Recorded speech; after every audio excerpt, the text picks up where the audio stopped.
Gracias por estar con nosotros. Bienvenido a Catalejo, una coproducción del Centro Universitario de Ciencias Sociales y Humanidades, el CUCH, de la UDG y Canal 44. En la emisión de este día hablaremos de un tema que es importante en el ámbito de medios de comunicación. Hablaremos del declive y la desconfianza de la prensa, un fenómeno que se ha denominado infoxicación por parte de los especialistas. Y para hablar de este tema hemos invitado al doctor Francisco Hernández Lomelí. Él es jefe del Departamento de Estudios de la Comunicación Social del CUCH. Doctor, bienvenido, gracias por estar con nosotros. Un gusto estar en tu programa. Y el maestro Julio Alejandro Ríos Gutiérrez, él es académico del Sistema de Universidad Virtual de la Universidad de Guadalajara y periodista. Julio, bienvenido, gracias por haber aceptado la invitación. Al contrario, gracias Antonio, y pues aquí un honor compartir con el doctor, sin duda, que es referencia en este tipo de temas desde hace muchos años y a quien leemos y admiramos. Por supuesto. Bueno, en esta emisión, como ya mencioné, se dialogará y debatirá sobre el hecho de que en los últimos 5 años, en el último lustro, ha aumentado en el mundo la desconfianza hacia la prensa. Iniciaría básicamente con esta premisa y pues, ¿por qué esta desconfianza, doctor Francisco Hernández Lomelí? Bien, para ser honestos y justos con la prensa, la desconfianza la vemos también en otras instituciones. En muchas instituciones tradicionales, modernas, ha caído la confianza y la prensa viene en esta baja de confianza. No es la única institución a la baja. Eso es importante decirlo. Claro. Es un fenómeno multiinstitucional y a la prensa le ha pegado. Ahora vamos a ver qué elementos también han contribuido a esa baja y que sea pronunciada, como lo hemos notado. Así es, efectivamente. Bueno, hay un informe muy interesante del cual Julio Ríos escribió un artículo que es el Digital News Report del Reuters Institute del 2023, de este año precisamente. Y bueno, dice este informe que este declive se debe al enfoque pesimista y alarmista que la prensa y los medios de comunicación le dan a su información. Julio, con base a este reporte y el artículo que hiciste, pues ¿por qué esta desconfianza? Tú que ya lo leíste a detalle, este informe. Sí, mira, sin duda, bien dice el doctor primero, que eso pues obviamente no abundaremos mucho en ello porque ya lo explicó. Son muchas las instituciones que han ido en este declive, ¿no? Y si tomamos en cuenta que muchos de los medios de comunicación tradicionales, sobre todo algunos consorcios o grandes grupos, han estado ligados de facto a varias de estas instituciones, claro, que han ido a la baja, desde los gobiernos, desde las iglesias, y así podemos enumerar. Partidos políticos. Y los partidos políticos, que son los que están peor calificados, sin duda, al menos en México. Pues entonces ahí vamos entendiendo, ¿no?, cómo se configura este descontento, ¿no? La gente tiene, por supuesto, la percepción de que durante décadas estos medios de comunicación estuvieron trabajando para los intereses de los grupos de poder a cambio de diversas canonjías, ¿no? En el caso de México fueron concesiones del espectro radioeléctrico y la posibilidad de que se configuraran en un monopolio o en un duopolio y con ello pues pudieran acaparar el mercado publicitario. Sin embargo, luego fueron surgiendo otro tipo de factores, ¿no? Primero, el hecho de que vivimos una etapa de violencia muy agudizada en nuestro país y por supuesto que los medios de comunicación son un espejo de esta realidad. Lo discutible, por supuesto, y eso ya podemos entrar más adelante, es la forma en que lo reflejan, ¿no? El manejo, a veces también yendo contra la dignidad de las personas, de las víctimas, y con enfoques muy morbosos, ¿no? Y ante ello, pues imagínate, ¿no? Quiero pensar yo en un padre de familia, en una madre que de por sí tiene un entorno que ya puede ser violento en su colonia, en su fraccionamiento, en lo más inmediato, violentados quizá por el patrón de la maquiladora o en su oficina, y todavía ingresar a un entorno mediático que de por sí es muy intenso porque con la hiperconectividad estamos sujetos a estímulos todo el día de información y de desinformación también, ¿no? Entonces, la gente está ejerciendo el legítimo derecho a ser feliz en sus pocos ratos libres que tienen, ¿no? Sustraerse un poco de esta realidad. No somos quienes para juzgar si esto está bien o mal, simplemente es una reacción lógica, ¿no? de la persona. El evadir todavía este tipo de enfoques, ¿no? Pesimistas. Y también pues tenemos que la salud mental de las personas ha estado muy afectada por este entorno violento, por lo que vimos con la pandemia, y algo de lo que refieren los entrevistados en este estudio del Digital News Report que tú bien mencionabas, y en el cual están encuestados o entrevistados, mejor dicho, 93,000 personas de 46 países, es que las noticias los deprimen. Son abrumadoras. Aquí yo veo, cuando publiqué este artículo, muchas personas en las redes respondían, pues que la generación de cristal y que los chavos, a ver, me parece muy indolente y muy poco solidario decir eso, cuando acabo yo de explicar rápidamente cómo en la esquina de tu barrio, en el entorno laboral, en el diseño de las ciudades, que ya es violento de por sí, con estos fraccionamientos de interés social, con la manera en que la ciudad está fragmentada, segregada, y te subes al transporte público donde también ya es una especie de agresión, ¿no? Entonces, ante estos entornos, por supuesto que te vas a sentir así, y los jóvenes que vienen de una etapa muy difícil con la pandemia, por supuesto que se dicen pues faltos de esperanza, ¿no? Más aún ante un futuro en el cual ni siquiera una pensión, por ejemplo, serán ellos acreedores en su retiro.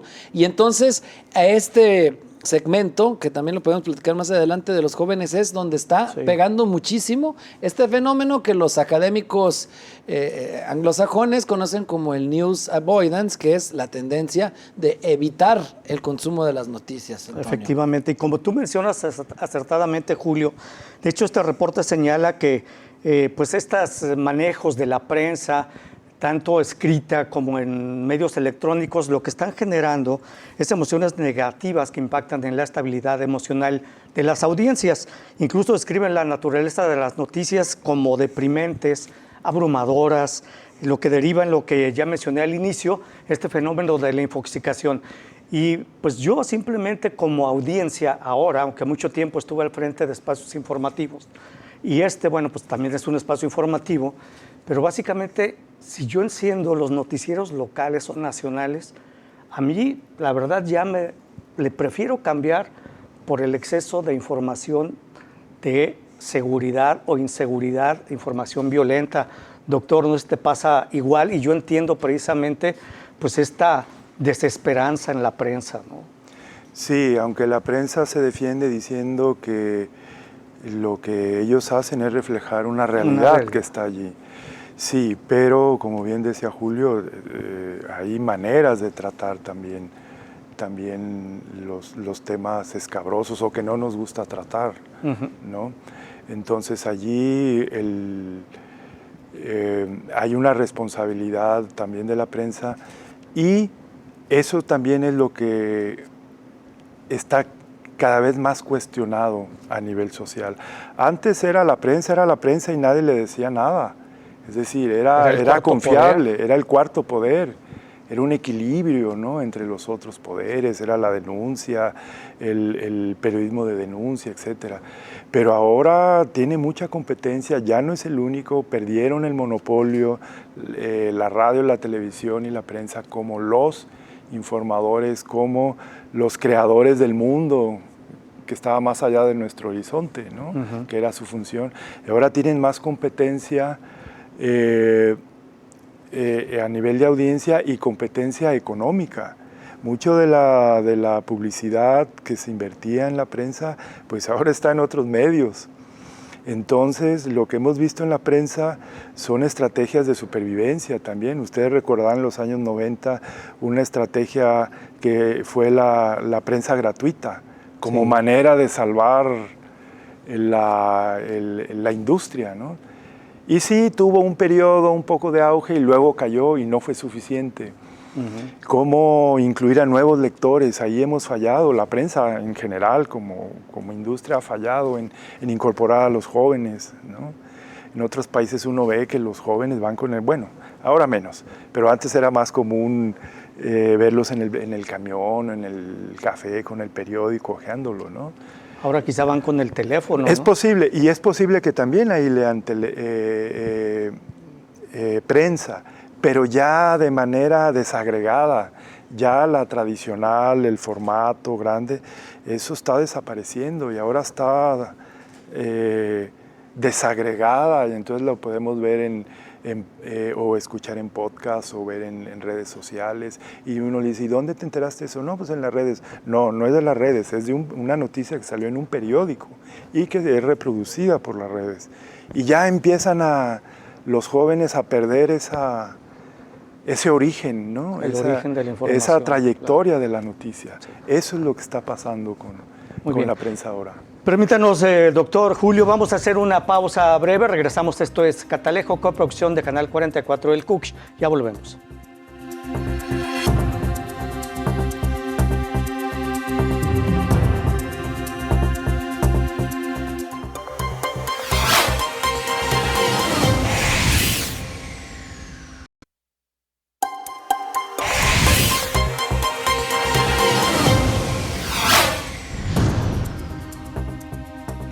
Gracias por seguir con nosotros en Catalejo. El tema de la emisión de hoy, declive y desconfianza en la prensa. Y precisamente el informe del Reuters Institute se basa en una encuesta aplicada, como ya dijo Julio, a 93,000 personas de 46 países, incluidos España, Argentina, México, Chile y Colombia. El informe revela un incremento en el porcentaje de quienes ya evitan prácticamente las noticias, del 27% de 2027 al 38% en 2022, es decir, 4 de cada 10 personas, aunque hubo países donde los porcentajes son aún mucho más altos, como España con el 33% o Brasil con el 54%. Doctor Julio, iniciamos contigo. ¿Qué te dicen estas cifras precisamente? Hay aumento ya de la desconfianza y señalan concretamente a España con 33% y Brasil con 54%, donde ha aumentado la desconfianza. Sí, es donde los países que han estado bajando más, aunque como bien decías, esta es una tendencia mundial, que yo quisiera, por cierto, agregar también a las causas de la desconfianza, que también los medios de comunicación tenemos que ser autocríticos en esto que decías de los enfoques. La verdad que sí se han visto sesgos, sí se han visto prácticas que no son las adecuadas, como el famoso clickbait, que para explicar a la audiencia pues consiste en poner un titular engañoso con el cual te llamen la atención y le das, ahora sí que por eso se llama clickbait. Entras a la noticia y resulta que al leerla pues te vas decepcionado porque no venía nada de lo que te están ahí prometiendo, ¿no? Exacto. Y ese tipo de prácticas que van mucho también, coincido con el doctor, a la desesperación de cómo el mercado se ha ido fragmentando, porque ahora es mucho más barato para los anunciantes pues pautar en una red social donde incluso puedes ir a un sector de edad o a un sector geográfico. Lo vemos en las empresas, en las campañas, eso por supuesto, sí. Política se utiliza mucho. Entonces ya no quieren estar gastando en lo que valía antes una plana de un periódico o los spots de radio, que esos siguen siendo baratos, pero aún así en las redes sociales se está acaparando mucho del mercado, y entonces aparecen estos medios independientes que primero algunos llegan con gran confianza, hay que decirlo, porque grandes investigaciones tuvieron que aparecer en medios independientes antes que en los medios tradicionales. Un ejemplo fue la estafa maestra, que fue ignorada en sus primeros días en la cobertura de los medios tradicionales, agravando aún más esto que ya la gente pensaba respecto a que hay un contubernio con los poderes fácticos, y entonces ya después crece la bola de nieve y es inevitable porque otros países empiezan a replicar la estafa maestra y ya no le queda más que a los medios de comunicación que también subirse, como se dice coloquialmente, al tema. Entonces, esto que comentas de la desconfianza también particularmente en los jóvenes es donde se ve muchísimo. Vemos que en el sector de 18 a 24 años es una desconfianza aún mayor, es del 40%, y en los que son entre 24 y 35 es de 42%. Y esto también va ligado a que a los medios de comunicación los jóvenes los ven como un sinónimo de tedio. También la realidad es que en otro ejercicio de autocrítica, que si bien los medios de comunicación lo tenemos muy difícil, pero no hemos sabido contar las historias de una manera atractiva, utilizando las diferentes plataformas y narrativas digitales que ya existen y que pueden darle una agilidad, una fluidez y un interés mayor a estos reportajes, a estas investigaciones y a esta esencia del periodismo que ya decía desde Mark Twain, que era narrar las historias. Y entonces son los influencers los que se están comiendo el mandado de diciendo coloquialmente, de este mercado, de este nicho de los jóvenes, aunque ahí tenemos también otra situación, que los influencers pues no siempre se apegan a los criterios de ética o de rigor periodístico, de calidad y de verificación de la información, ¿no? O los famosos youtubers, sin meter a todos desde al mismo costal, por supuesto, hay algunos muy serios, pero también la verdad es que en este río revuelto y en este costal en el cual ya nos están metiendo a medios de comunicación, a periodistas, a influencers, a youtubers, pues ya la gente ya no sabe distinguir. Y este es un problema de alfabetización mediática que podemos tratar más adelante y que no tiene que ver con un grado de escolaridad, porque hay hasta médicos o hasta personas que son profesionistas de la arquitectura, de lo que quieras, del derecho o hasta de los mismos medios de comunicación que caen o caemos en la trampa y luego no sabemos distinguir entre una información falsa o verdadera. Y este término de la desconfianza en las noticias es como una daga directamente al corazón, a la esencia del periodismo, porque si los medios de comunicación, si los periodistas, que hay que decir también que esto es más de los propietarios, de los grupos de élite que controlan los medios, que de la gente que está en el día a día, ¿eh? Yo conozco a muchos reporteros y ellos sí se levantan incluso pues como si fuera una misión quijotesca, ¿eh? Esto es más, quiero pensar de ese tema, ¿no? Pero esto de la desconfianza, insisto, ya con eso termino, es una daga directamente al corazón de la esencia del periodismo, porque si quien está transmitiendo la noticia pues no tiene la confianza de las audiencias, entonces ahí ya estamos descalificando de facto a quien históricamente y en teoría política es un actor que realiza una especie de contrapeso, que sin ser, por supuesto, parte del Estado o de las instituciones gubernamentales, sí es un proveedor independiente de información muy importante para generar opinión pública. Entonces, el hecho de la desconfianza en las noticias no solo afecta, por supuesto, a quienes ejercen el periodismo, sino incluso a la democracia misma, Toño. Sí, efectivamente, Julio, y precisamente en este auge de las nuevas tecnologías de la información y la comunicación, las redes sociales, pues quien ha salido perdiendo son los medios de comunicación tradicionales. Y algo que mencionas, Julio, con relación a los jóvenes, que está creciendo la desconfianza de los jóvenes hacia la prensa tradicional, por decirlo de alguna manera, es la brevedad con la que ellos gustan informarse en las redes sociales. Y aquí la pregunta es, ¿cómo un medio o un noticiario que dura una hora puede jalar la atención de los jóvenes cuando ya están acostumbrados a que en 30 segundos ver alguna información en TikTok o en Twitter o en Facebook? Doctor, es algo, no sé si imposible para un medio tradicional competir con esa brevedad, o tendrían que crearse nuevas fórmulas de informar en la prensa tradicional, tanto escrita como electrónica. Sí, esa es la otra versión de la competencia que tiene la prensa. Hablamos de la competencia económica, es decir, la inversión publicitaria ya tiene más lugares a donde van, no las tradicionales de prensa, televisión, etcétera. Ahora ya tiene otra competencia, y la otra competencia es a nivel, como decía Julio, de narrativas, de exposición, ¿no?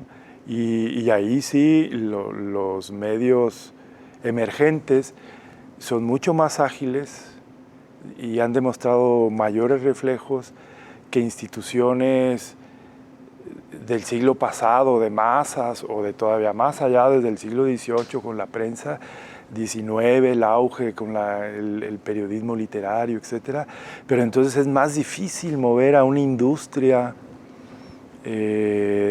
con gran tradición y no la puedes mover tan fácilmente. En eso es una desventaja muy fuerte.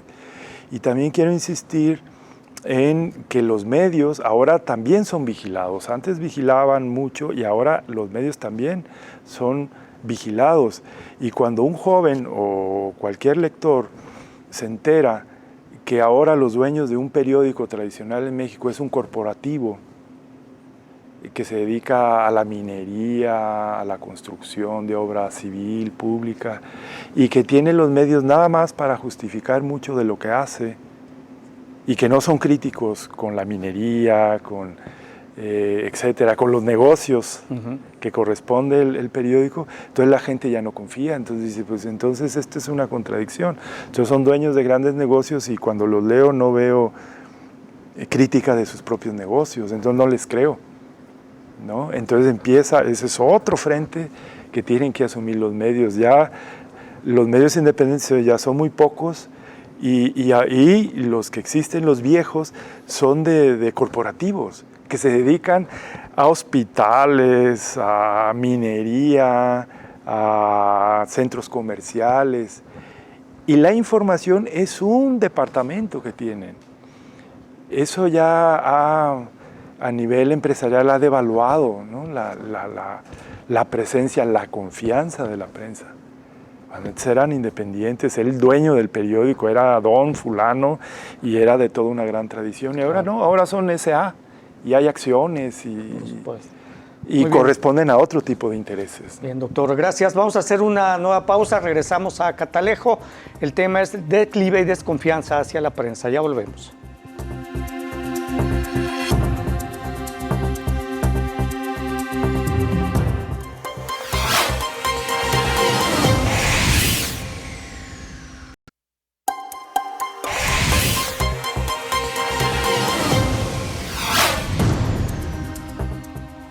Bueno, gracias por seguir con nosotros en Catalejo. El tema es declive y desconfianza hacia la prensa.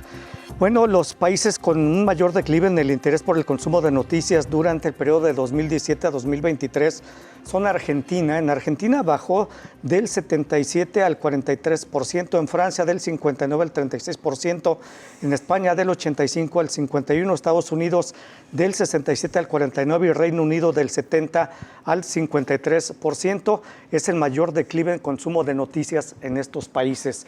Y bueno, lo que mencionaba el doctor Francisco Hernández Lomelí de los corporativos que ahora ya tienen como un departamento las áreas de información, pues yo recuerdo que desde siempre las áreas informativas de los grandes corporativos se creaban simplemente para tener influencia y poder ante los organismos gubernamentales y de paso quizá pues jalar también una parte o una rebanada del enorme pastel que representaba la inversión publicitaria oficial en medios de comunicación. Julio. Sí, vaya, ese tema incluso que manejas es abordado en una novela que acaba de presentar hace unos meses Diego Petersen, que se llama El Chacal, en el cual ahí relatan cómo en el periódico donde el protagonista laboraba, crean una unidad de investigaciones especiales, pero pues con la consigna de castigar al que no le diera pautas publicitarias, ¿no?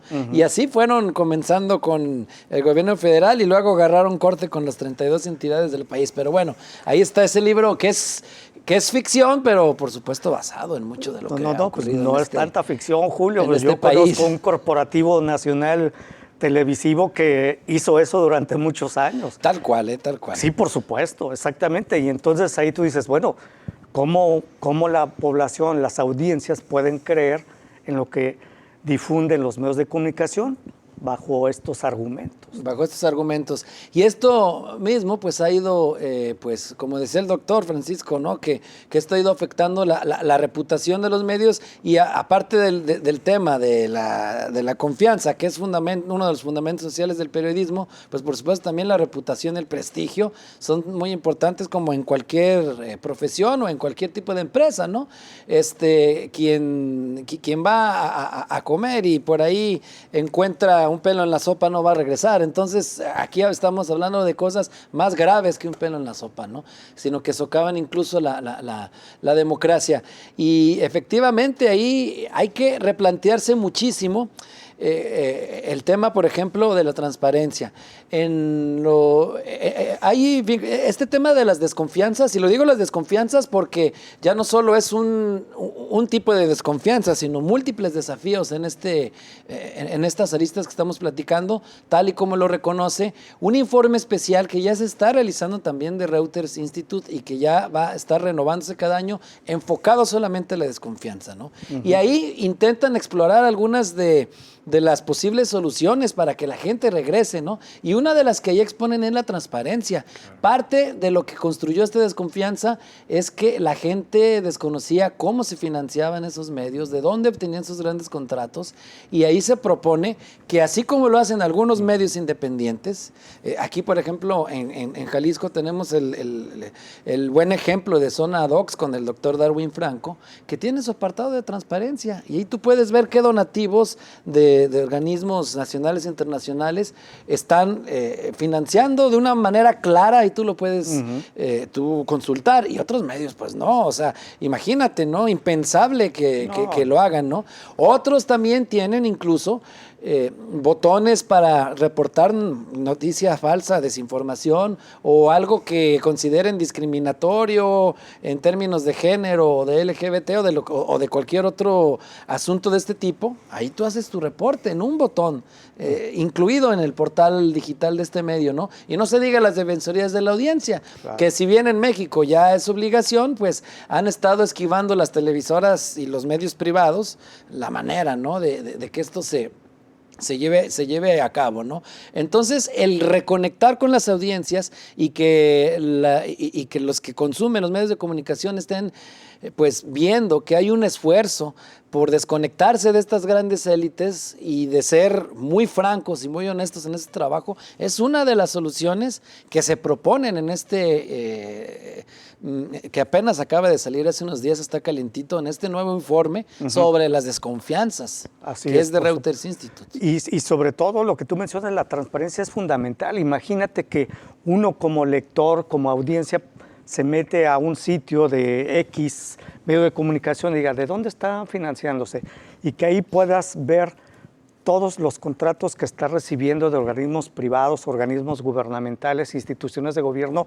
Sería muy saludable. Tú ya puedes decir, yo confío en este medio porque aunque está recibiendo recursos de organismos, pues le sigue pegando a ese mismo gobierno, que, ¿no? Por cierto, muy breve. O sea, hoy se puede hacer, pero al revés. Y de una manera que no es nada amigable para el ciudadano. Tienes que ir de dependencia en dependencia, de gobierno municipal, estatal, uno a uno, para ver a cuáles les da y quizá armar tu base de datos. Sí. Cuando lo sano sería que el medio diga, el propio medio, estos contratos de recibo de tal gobierno, de tal dependencia. Ahora lo que se hace es precisamente por transparencia, recurres al gobierno para que te diga a quién le está dando contratos de publicidad oficial. Doctor, ¿qué es tu especialidad, la publicidad oficial? Sí, el Estado en todos sus niveles hace muy poco para ayudar a esta confianza. Al no poner en una caja de cristal y decir, a ver, para este año se van a invertir 1,000 millones de pesos, no sé si es mucho o poco, y se van a invertir de esta manera, el 20% va a televisión, el 10% a la prensa, y de ese 10% de la prensa así va a estar repartido. Eso no lo hace, tan sencillo como eso, no lo hace. Entonces, son organismos de la sociedad civil como Artículo 19 que anda hurgando, investigando, y ya dice, muy bien, este año o el año pasado el gobierno invirtió así. Y estos fueron los medios beneficiados. Y ahí no hay criterios de asignación. Siempre lo hemos dicho, es una obligación del Estado anunciar sus obras, sus políticas públicas, sus logros también y sus retos. Ahora bien, lo que también es una obligación, es decir, cuánto invierte y en dónde invierte ese dinero que es de nuestros impuestos. Y eso es el secreto mejor guardado en la administración federal, estatal y municipal, en todos los niveles. No se sabe, es un enigma. Sí, hay aproximaciones, pero como en las cuentas públicas está segmentado, Sí. ¿no? Entonces se puede anunciar la Lotería Nacional, el IMSS, la Secretaría de la Defensa, la Marina, el Tren Maya. Entonces no sabes, para juntar todo esto es monumental. Entonces hay cálculos, etcétera. Pero eso debería hacerlo el Estado, ¿sí? Esto se invierte, ¿no? Y así se va con estos criterios. Sí, porque no existen criterios, ahora todo es precisamente a discreción, ¿no? Y con base, se les da presupuestos a quienes el gobierno considera que son sus aliados informativos. Como decía el expresidente, ¿no? Aquel, no pago para que me peguen. Por Muy supuesto. famosa la frase. Sí, y además ahora, por ejemplo, cambian las administraciones gubernamentales y cambian también los beneficiarios o los principales beneficiarios. En este sexenio, por ejemplo, yo quiero mencionar quién es uno de los principales beneficiarios, la jornada. La jornada. La jornada, ¿no? Eso es el que está clarísimo, recibiendo la mayor tajada del pastel de la publicidad oficial, Julio. Sí, ahí sin duda entramos a otro tema bien interesante, que no quedan los criterios de asignación claros en la ley, ¿no? Que deberían de realizarse incluso varias bolsas, ¿no? O sea, sí. Incluso, por ejemplo, como en otros países del mundo de Europa, donde fomentas la creación de nuevos medios y críticos, sobre todo los países nórdicos, lo sabe bien el doctor, pero también tener muy claro ahí los estándares, los criterios de decir, a ver, por circulación, por impacto, bueno, ahorita ya es por impacto en las audiencias en cuanto a seguidores o lecturas, o tiempo de retención, y también que no haya porcentajes excesivos, ¿no? Porque luego vemos que prácticamente luego el 80% se lo llevan dos medios, ¿no? Por ser televisivos, ¿no? O por ser amigos. Entonces, poner topes, poner criterios claros para la asignación y estas bolsas para los nuevos medios. Pero sí, esto es un tema incluso para un programa por aquí con el doctor Francisco, ¿no? Que ha sido una figura en este tipo de temas. Yo lo que quisiera... Julio, perdón, te voy a interrumpir, ¿sí? Vamos a hacer una pausa y regresando adelante. Seguimos platicando de este tema, volvemos a Catalejo.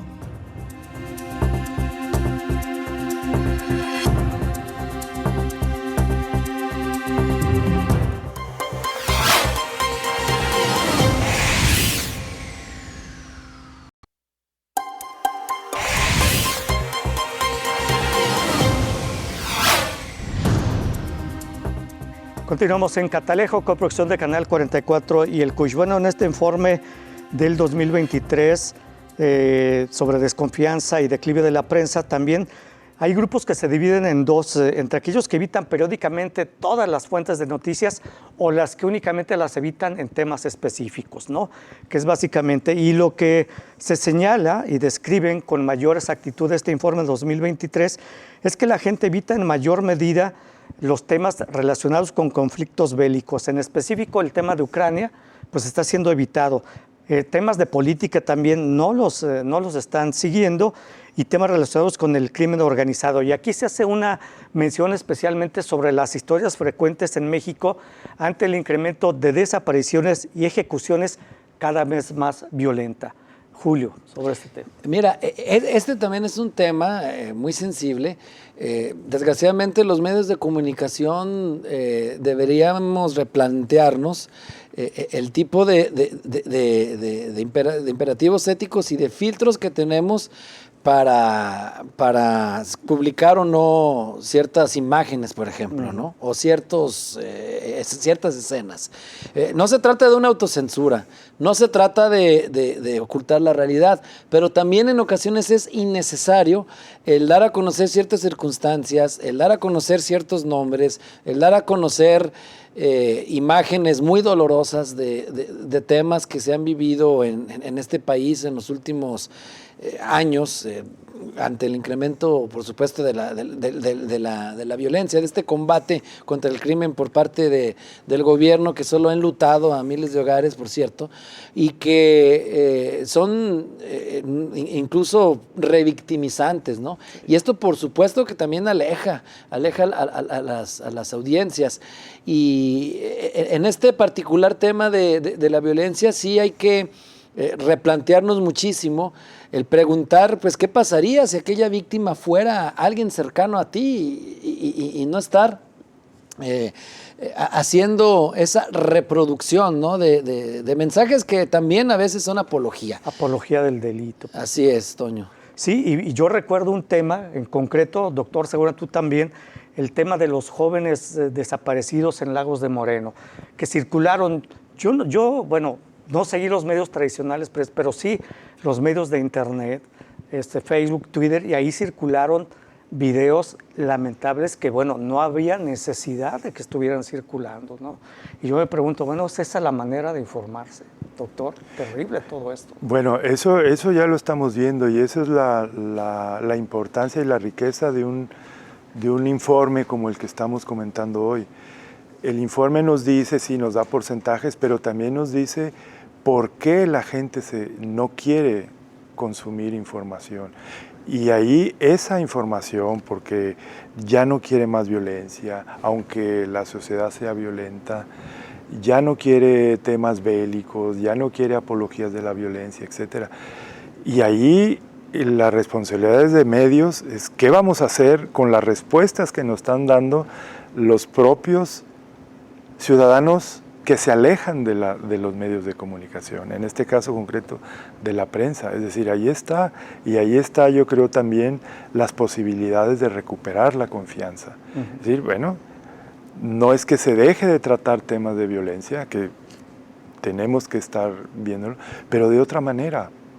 Y son las respuestas de los 93,000 entrevistados, ¿no? Sí. Esa es la respuesta, y esos son los insumos que nos deben de dar a nosotros para empezar a cambiar y recuperar la confianza. Sí.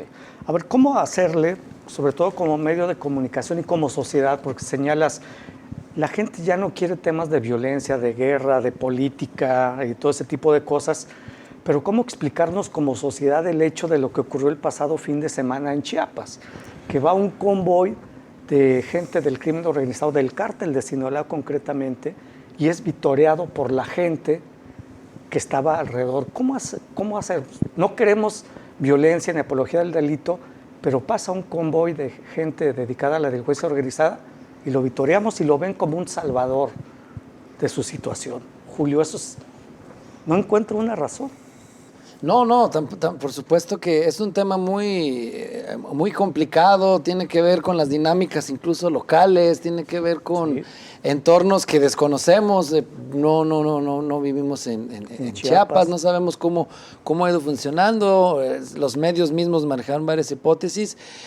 Pero lo que sí hay que empezar a explorar, pues son las salidas para, como decía el doctor, recuperar la confianza, ¿no? En este Trust Project, el proyecto Confianza que va a estar publicando de manera regular el Instituto Reuters, ahí se señala que pues todavía tenemos mucho que caminar al respecto y que reflexionar porque no hay un consenso respecto a una fórmula única de soluciones. Todo depende precisamente de los países, de los diferentes entornos.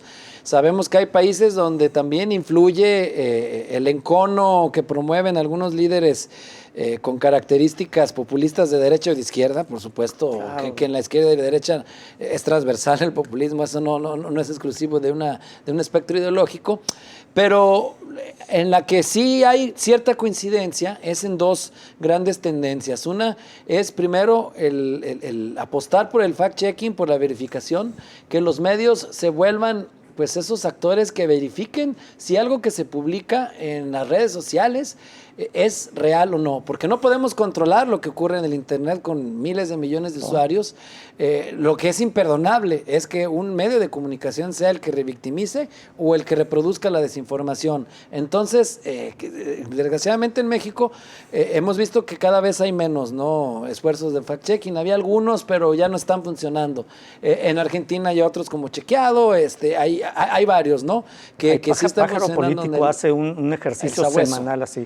Exactamente, el El sabueso. ese sí está funcionando, Sí. y que se debe de apostar más por ello. Y el otro es el periodismo de soluciones, que es un enfoque pues positivo, que, insistimos, no se trata de ocultar las noticias, de ocultar la realidad, sino también de acompañarlo con alguna esperanza, ¿no? Con algo que podemos hacer, un llamado a la acción, para poder ir solucionando lo que ocurre, ¿no? O sea, si se presenta un problema que puede afectar a la persona que está consumiendo esa noticia, pues también mostrarle una vía de cómo puede él también solucionar o aportar, ¿no? A que este tipo de cosas no ocurra. Si estás hablando del cambio climático, de la contaminación, pues al menos recomiéndale al lector cómo ahorrar energía o cómo no contaminar, ¿no? Por poner un ejemplo. Creo que este enfoque de periodismo de soluciones y el tener, por cierto, una figura que se llama el editor de audiencias, puede ayudar muchísimo a monitorear también qué es lo que la gente quiere, o por qué se está alejando, o por qué está dejando de consumir tu medio, o también en caso de éxito, por qué sí lo está consumiendo. Muchos dicen que las malas noticias son las que venden, ¿no? Y muchos hemos estado en medios de comunicación donde hay jefes que piensan de esa forma. No podríamos generalizar de esa manera. Hemos visto también historias exitosas que le gustan a las personas, ¿no? Más cuando hablamos de factores o de personajes que ayudan a robustecer, por ejemplo, la identidad o el orgullo, ¿no? Por ejemplo, claro. Lo vemos en términos de jóvenes exitosos que ganan premios, de deportistas. Sí hay manera de que las buenas noticias también impacten, por supuesto. Entonces, creo que esos dos enfoques que ya están en esta primera versión del proyecto Confianza son unas rutas, si quieres, incipientes, pero que ya nos empiezan más o menos a encaminar por dónde los medios podemos ir. Claro. Muchas gracias, Julio. Vamos a hacer una pausa. Regresamos. Esto es Catalejo.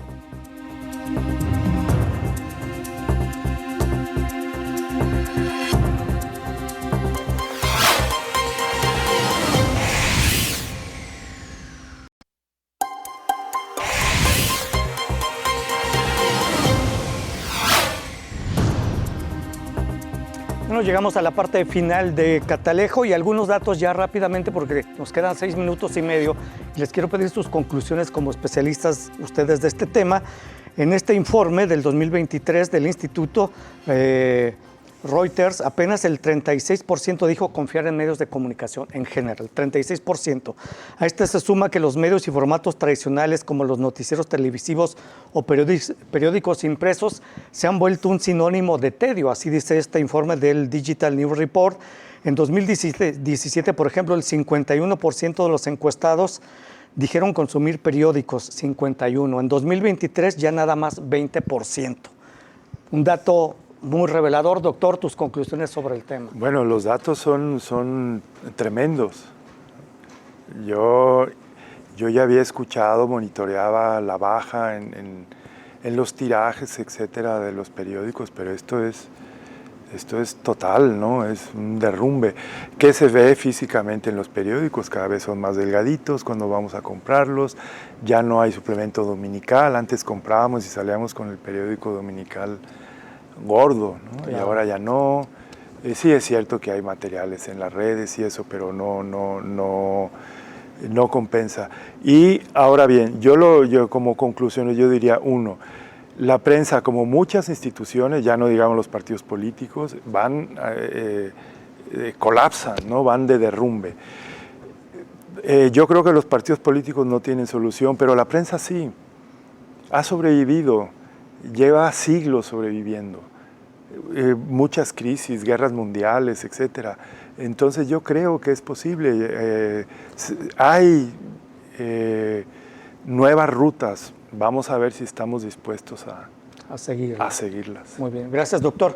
Julio, tus conclusiones sobre el tema. Sí, mira, sin duda la desconfianza, ya lo decía yo, es una daga directa al corazón de la esencia del periodismo, y esto hace que la estabilidad política, las democracias también tengan un daño, porque si cada vez están cayendo estos agentes independientes en la formación de opinión pública, pues no vamos a tener luego quienes hagan ese contrapeso, no solo en lo político, sino en cuanto a la desinformación, porque ahora con estas herramientas que no son nuevas, pero que están cada vez tomando más auge de la inteligencia artificial, vemos cómo de forma masiva se pueden generar diferentes modalidades de desinformación, desde el deepfake, el deep voice, todo esto de que son videos en el cual yo puedo poner a Toño diciendo algo que no es verdad, imagínense, y solo necesito alrededor de 40 minutos de video de una persona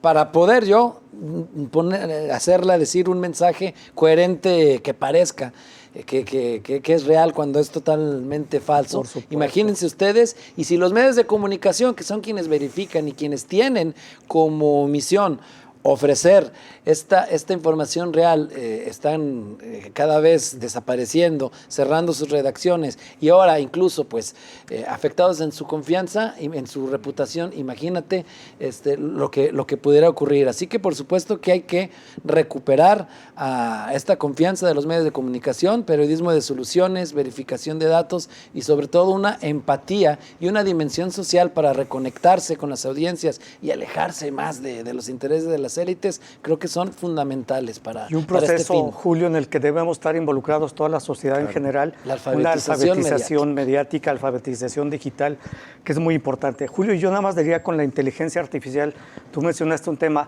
podemos hacer que una persona la involucremos en que algo lo diga, pero esto es algo benevolente, la podemos involucrar incluso cometiendo un delito, un crimen, con la inteligencia artificial. Entonces, por eso es muy importante que estemos muy al tanto de los avances y cómo podemos pues alfabetizarnos mediáticamente y digitalmente. Doctor Francisco Hernández Lomelí, muchas gracias por haber estado con nosotros un gusto, en esta emisión. Antonio. Gracias, doctor. Y maestro Julio Ríos, muchas gracias, Julio, por haber estado con nosotros. Muchas gracias, Antonio. Gracias, doctor. Gracias. Gracias. Nos vemos en la siguiente emisión de Catalejo.